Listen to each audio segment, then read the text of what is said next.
Beyond Yellowstone, spreading forth from its eastern boundary, is a domain that contains many of the same wild characteristics found in the park interior. Perhaps that's why local folks call it Yellowstone country, and famous Western folk hero Buffalo Bill Cody decided to call it home. About half of its 5,200 square miles are wilderness and national forest, and the majority of its acreage is made up of public lands.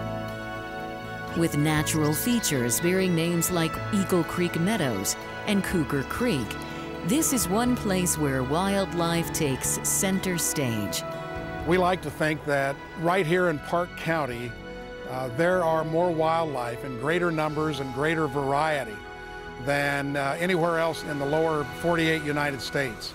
Tremendous collection here of big game animals, small mammals, bird life. It's certainly one of the reasons that people come here. Thousands of visitors travel through Park County, Wyoming, on their way to Yellowstone National Park. But if you stop and take time to look at the big picture here, there is much more than meets a casual glance. And I keep coming back to this place. Especially in the United States, this is the place that makes me feel complete, I suppose, because it is complete. It has a complete complement of wildlife and wild places. We have pronghorn, as well as mule deer, and white-tailed deer in some areas.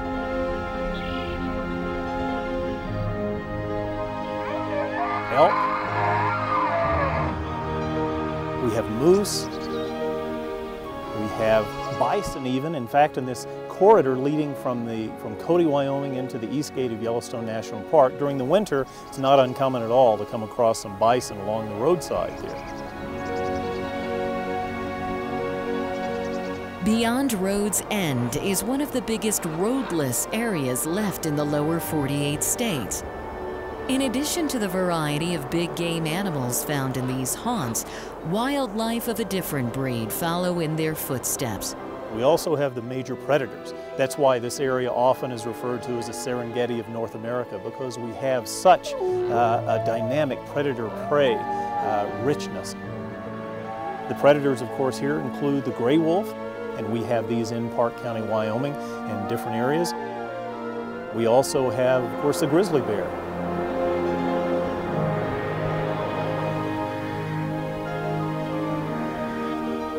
And black bear.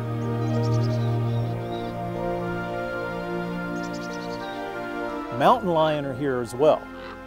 This is one of the last places that you'll find, certainly the last place in the lower 48 to find the full complement of large predators along with all the prey base. The wild places here haven't changed much since the days when Shoshone and Lakota Sioux Indians camped in the river bottoms and hunted the timbered ridges. To traverse this enormous territory, they very likely used a symbol of the Wild West that still resides just outside Cody. One of the attractions that we really don't think about too much are the wild horses. And within 50 miles of here, we have two distinct wild horse herds, the Pryor Mountain herd that a lot of people have heard of. But then just down the road here, between here and Grable, rarely do you miss the opportunity to see the McCullough Peaks herd. Certainly one of the great reasons to visit Cody country any time of the year. Another great reason to visit this country has to do with an animal that truly epitomizes all that is high, wild, and free. Between, say, Cody and the Yellowstone Park in the Absaroka Mountain Range, we've got approximately 4,000 bighorn sheep. And a lot of those spend their summers at 12,000 feet in the high alpine country. Maybe a quarter to a third stay up high in winter above 9,500 feet, but half to three-quarters of them come down, and many of them come low along the major roadways.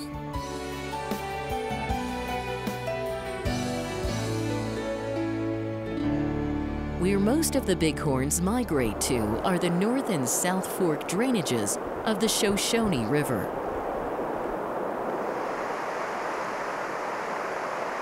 These are extensive riparian corridors that are the lifeblood for many wild animals that are drawn here from miles around.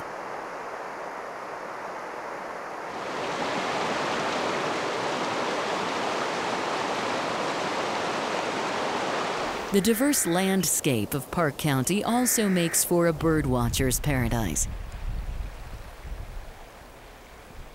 Over 300 species of wild birds either are year-round residents or pass through the area during seasonal migrations. Why is this place such a natural fit for wildlife? Well, the short answer is really high-quality habitat, and plenty of it. This is one of the few areas in the world left now, thanks to Yellowstone and Grand Teton National Park, the wilderness areas along here, and the ruggedness of these mountains in this country, this landscape in general, that people have not impacted it to a great extent. They have to have high quality habitat, and this is truly one of the last best places for wildlife.